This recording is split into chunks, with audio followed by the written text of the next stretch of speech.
In this video, I'm going to be doing a teardown of a Sony Vaio X505 laptop. I'll be replacing the built-in 1.8-inch IDE spinning hard drive with a compact flash-based SSD solution. I'll also be replacing the CMOS battery. And then finally, I'll be taking a tour of the previous owner's factory Windows XP installation. But first, let's start out with a brief history and some specs. The Sony Vaio 505 Slimline series first launched in 1998, making it the second line of Sony laptops to carry the Vaio name after the larger 700 series, which launched a year earlier. Now, there were a few generations in the 505 series. They had a few spec bumps, some minor redesigns, but they mostly all looked the same. That is until the final model, the X505 or Extreme 505, was released in Japan in 2003, worldwide in 2004, as a single release and a complete redesign. At just 0.38 inches at its narrowest, or 0.8 inches at its thickest point, it was marketed as the thinnest and lightest Intel-based laptop at the time. I see a lot of comments saying this is basically a MacBook Air before the MacBook Air even existed. This was an extremely expensive, ultra-premium laptop at the time. It came in two models. The base model, the /P, comes with top and bottom covers made with nickel-reinforced carbon. It had a weight of just 1.81 pounds. It cost $3,000, which after inflation in 2024 is $5,000. The top-end model, the /SP, features a full carbon fiber top and bottom cover and comes in a slightly lighter 1.73 pounds. It also costs $4,000, an extra $1,000 over the base model, which is about $6,700 today. For I/O, it featured a PC card slot, a 3.5mm headphone jack. It didn't include any built-in Wi-Fi or Bluetooth. Instead, Sony bundled it with a wireless ABG card, like this one here, only in black. I do like the design of this card, how it kind of wraps around the laptop. Most Wi-Fi cards in the day, the antenna stuck out an inch or two and you always worried about snapping it off. A port for a proprietary dongle to give you VGA out and Ethernet. 2 USB 2.0 ports. A Sony iLink, Firewire 400 port. Specs-wise, you got a Pentium M 1.1 GHz ultra-low voltage CPU, a 10.4-inch 1024 by 768 screen, built-in Intel 855 graphics, 512 megabytes of soldered-in and non-upgradable RAM. For storage, you got a 20 GB 1.8-inch hard drive, and came with Windows XP Professional installed, split up into two 10 GB partitions. Opening the lid on this laptop, you can see the keyboard is right along the front edge because we don't have a trackpad. We only have the track point. I didn't mention it earlier, but this is actually fanless. It uses the case itself as a heatsink, and even though this is a mobile, ultra-low voltage CPU, it still gets pretty warm. So I wanted to do some quick size comparisons to the original Sony Vaio 505. You can see one here in its classic color scheme.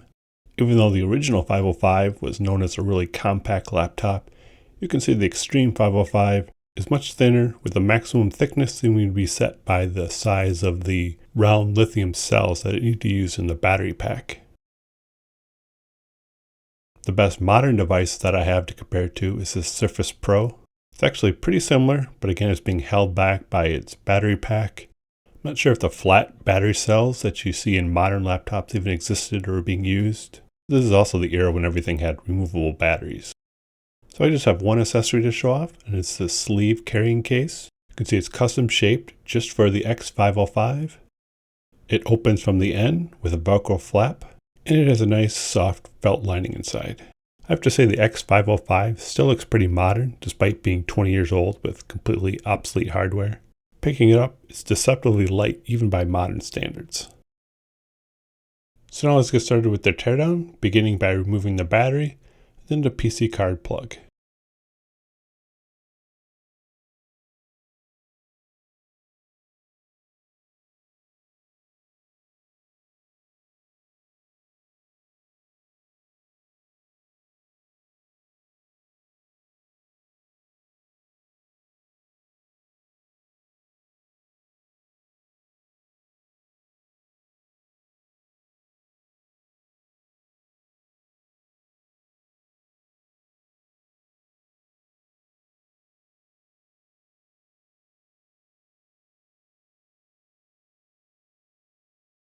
Next, remove the little black trim pieces with feet.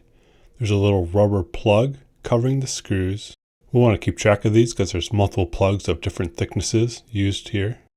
There's also a mix of screws, both in length and also in finish, black and silver, but also standard Phillips screws and also tri-wing security screws.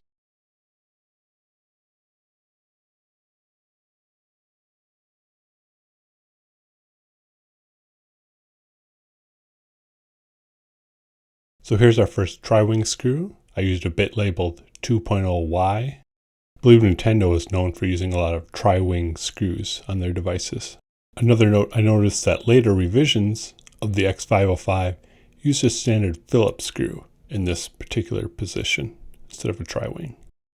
Next, I'm going to pry off the hinge covers just using a plastic spudger. There's 3 little indents around the circumference. You just need to pry underneath and they'll slide off.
Removing the black feet trim pieces. Note there's a little clip on the bottom that slots in.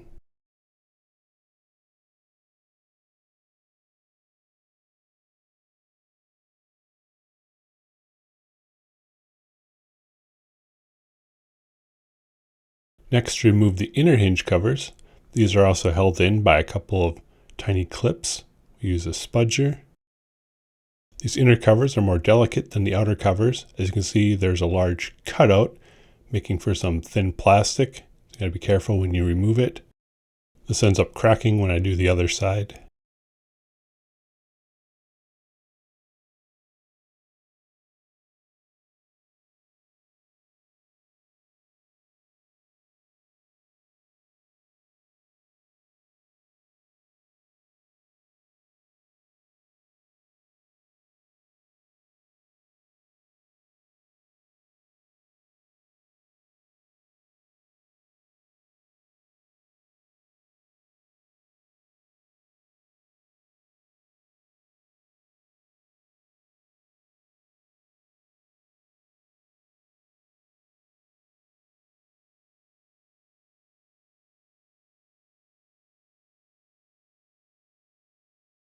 Now to remove all the rubber feet, using a fine flathead screwdriver for this.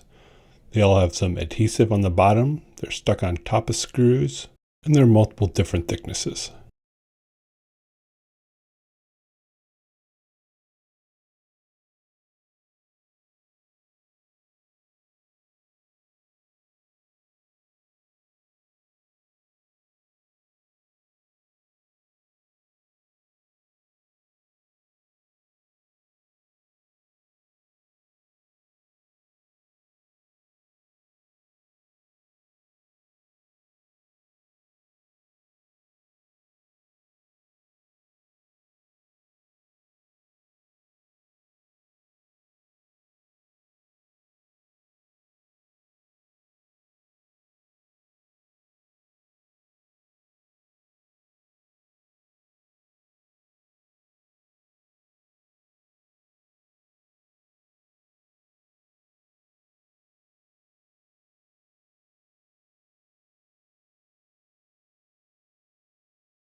Now we can remove all the screws from the cover.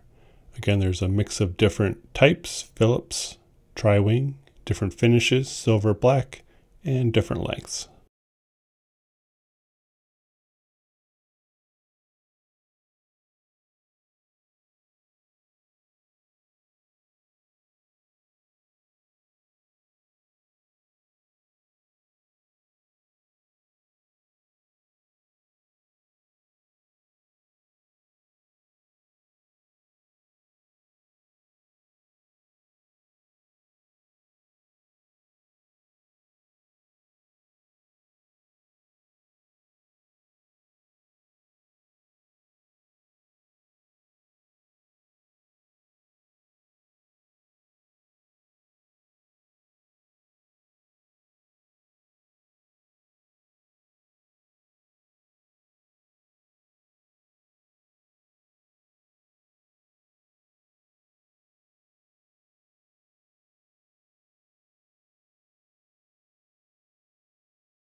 Next, we have two small Phillips screws to remove on either side of the USB ports.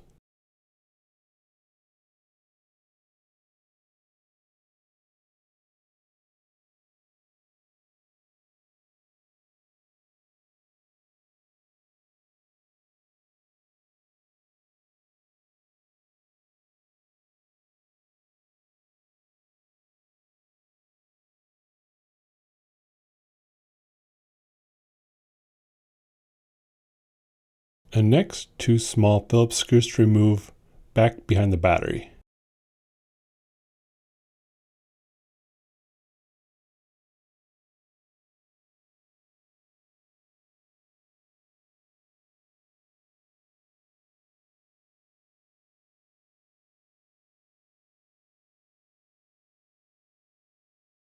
We have one final Phillips screw back by the hinge cover.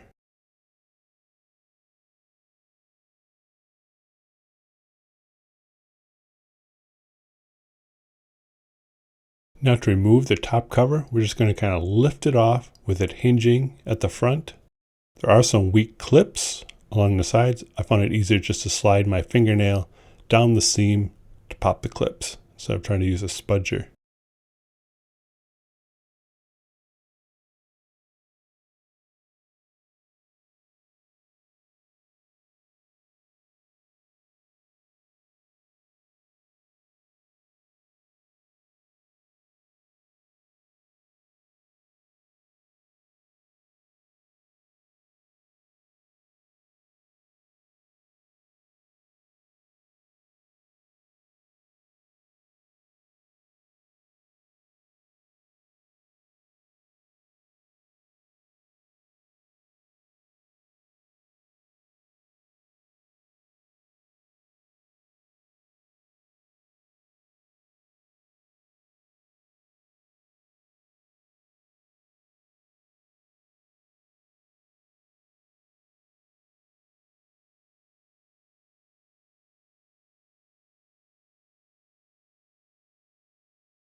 Removing the CMOS battery. Now this is a lithium 3-volt rechargeable battery, so it's unlikely to leak, but I have a replacement that I'm going to install in a little bit.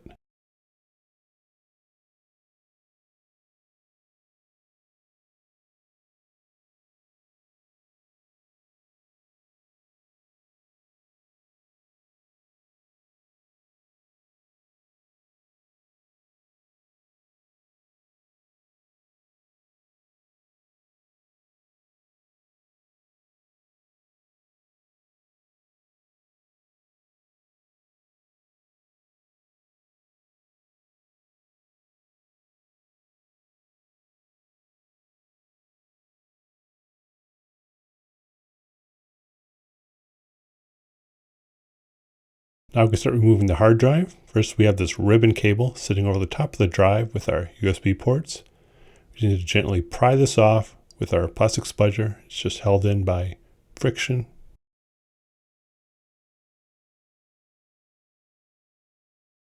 And we have the same kind of connector for our IDE cable that we need to pop off the motherboard. Now we can lift our I/O cable out of the way, gently lift up our drive, tilt it up, and slide it out.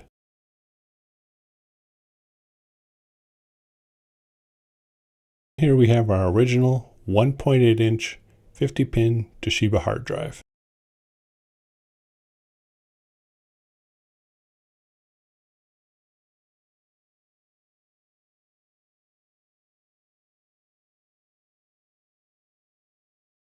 Gently remove the ribbon cable from the back of the drive. This feels a bit delicate.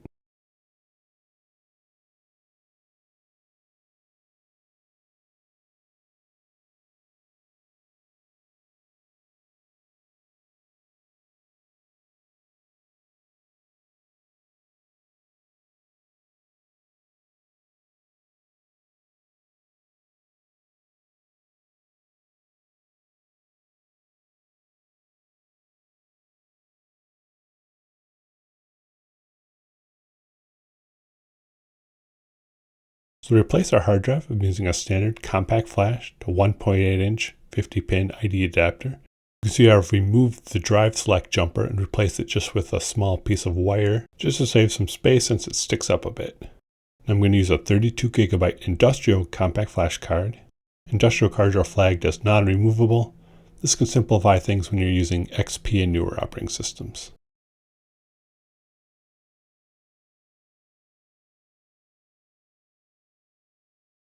So there's an alignment peg on the ribbon cable. It's going to hit one of the little wings on our adapter, so we're going to have to snip it off.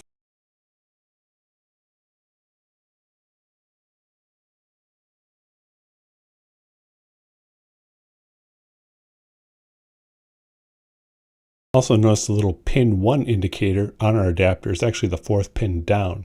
So we need to offset our ribbon cable when we slide it in. The first 3 columns won't be plugged in.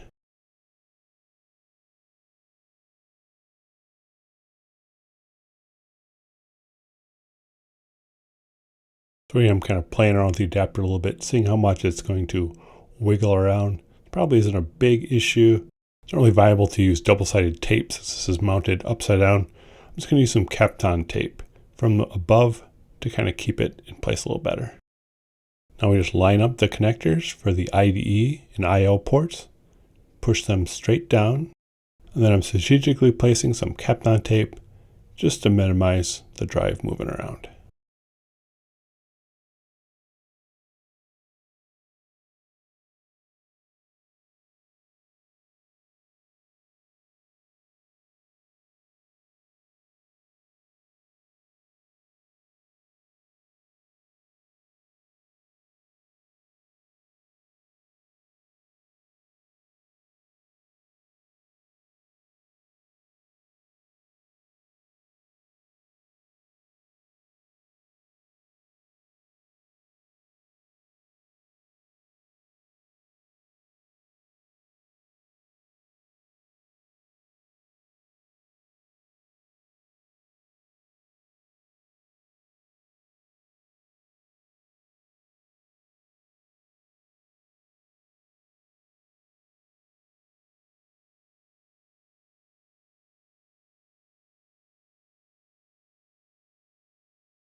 Now to install the new CMOS battery.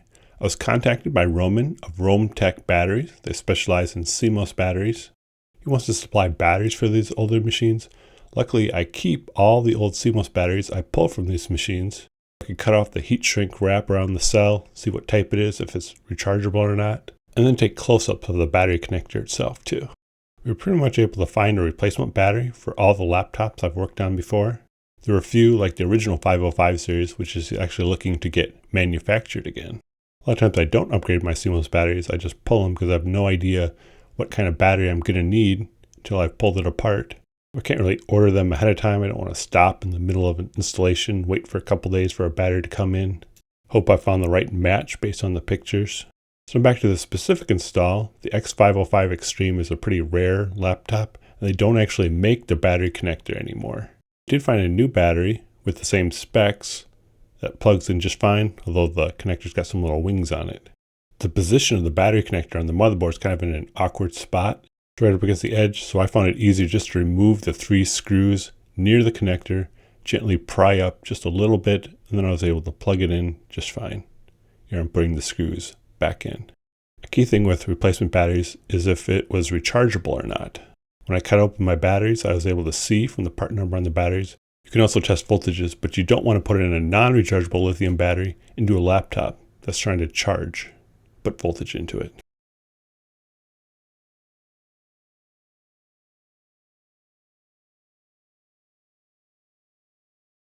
So next I just need to mount the battery. These were originally just stuck down onto the top of a chip. These Rometech batteries are kind of nice because they already come with some double-sided tape on the bottom, so I can just stick it down.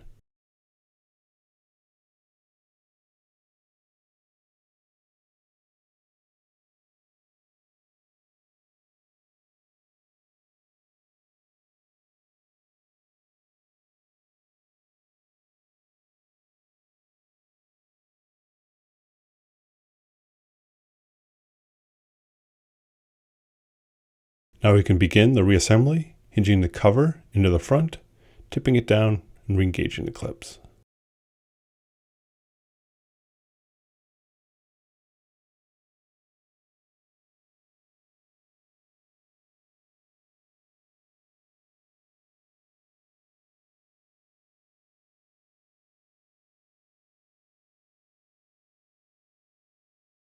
Next we have our single screw going into the cover, followed by the 2 screws in the battery area, and then the 2 screws by the USB ports.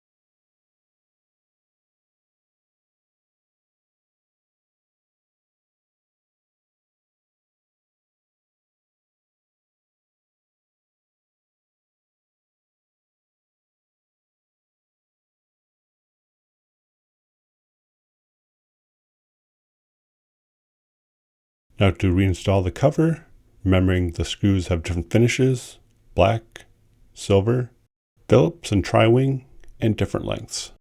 Then the rubber feet over select screws. Mine still had enough adhesive left, and they're different thicknesses.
Next, the inner hinge covers just slide on.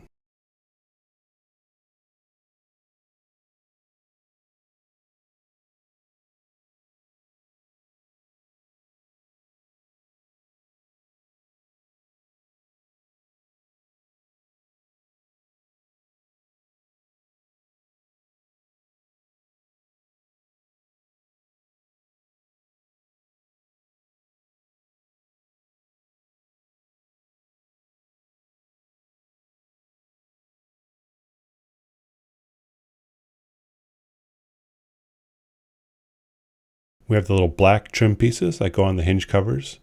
There's a little peg on the bottom that you slide in first. You don't really get a good view on this first hinge. You'll see it better on the next one. And then we screw them in and put on the rubber foot.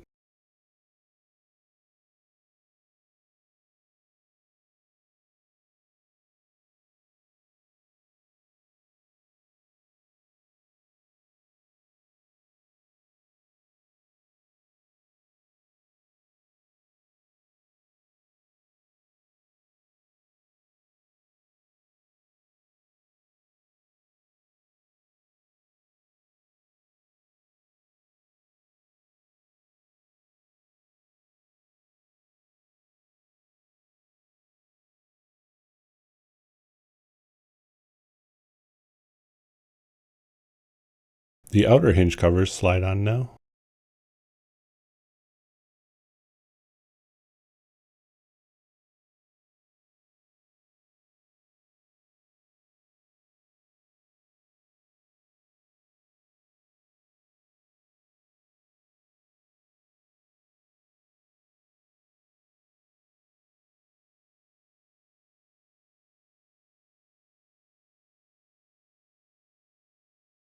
We reinstall our battery, our PC card plug, and our reassembly is complete.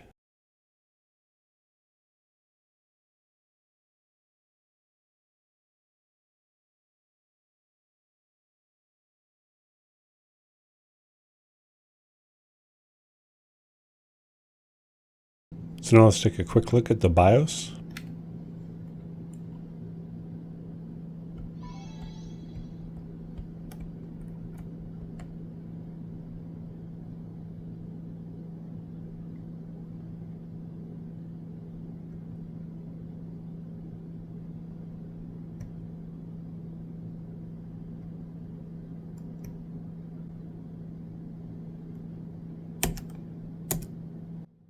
Now let's take a tour of the Windows XP installation. Now I was unable to locate any recovery media, and although manufacturers started putting recovery partitions on XP machines, my machine didn't have one, and based on Sony's documentation saying this is a 20 gig hard drive with two 10 gigabyte partitions, it doesn't seem like it came with one from the factory. I do see stock applications and drivers, so I don't believe this has been wiped at any point. So you'll also see all the applications the previous owner installed.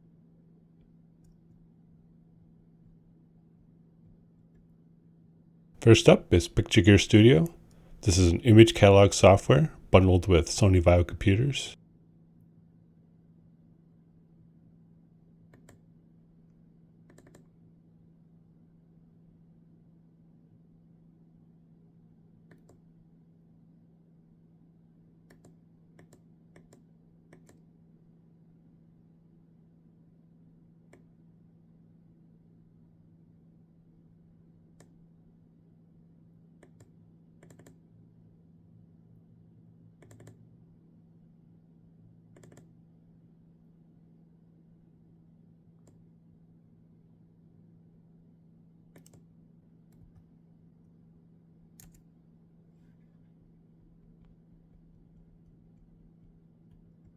Next up is Sony Notebook Setup. This gives system details and also replicates a lot of the BIOS settings, so you can set them in Windows.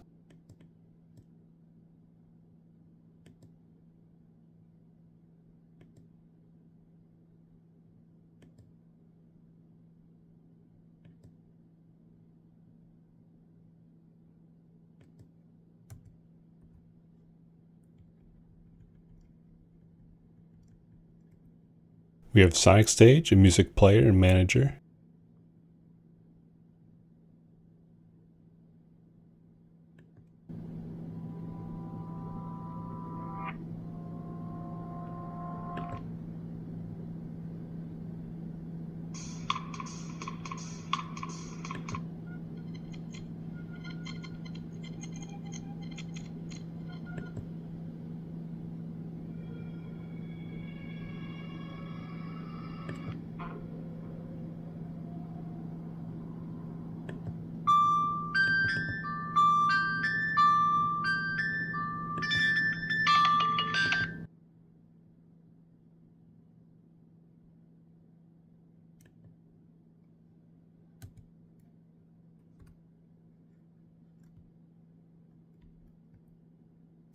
We have Biosynchronizer, which is an interesting app that lets you mark specific folders and have them sync with another computer over your network.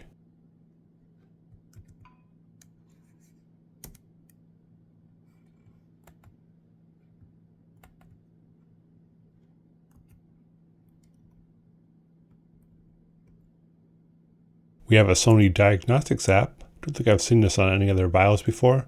I'll fast forward the tests.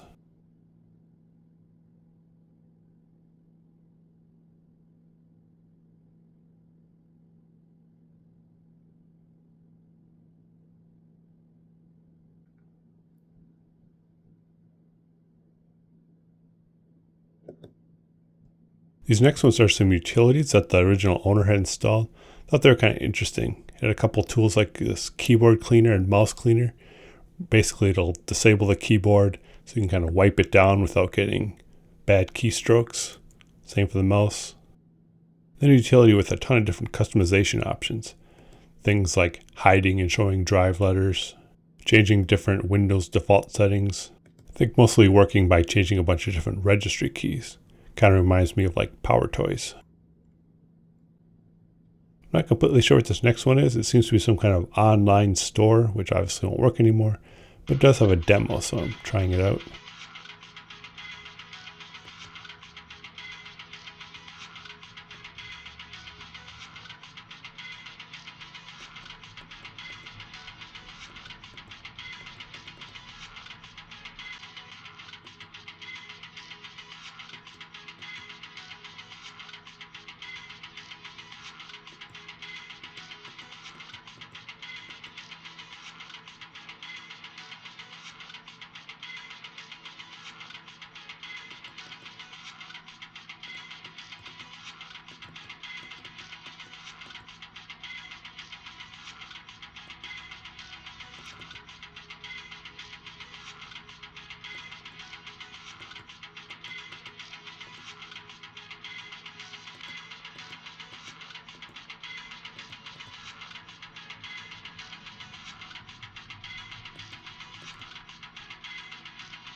We have our manual application.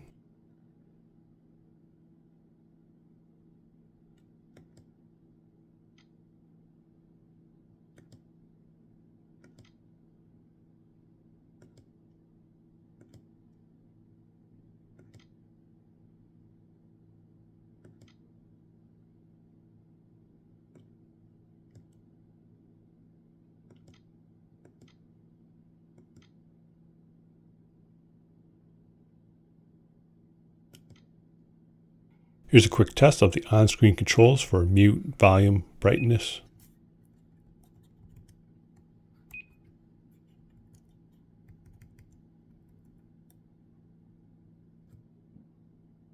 Wanted to show off a couple of the interesting Sony Vaio related wallpaper images I found. These may have all been downloaded by the owner from the Sony website at the time.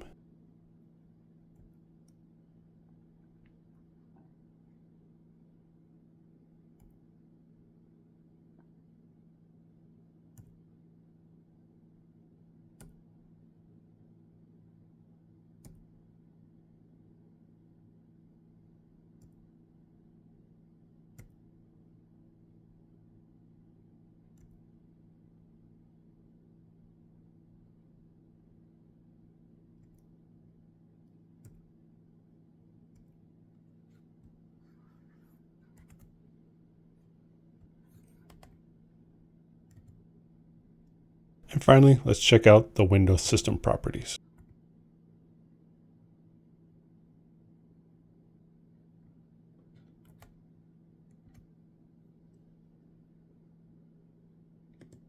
But that's it.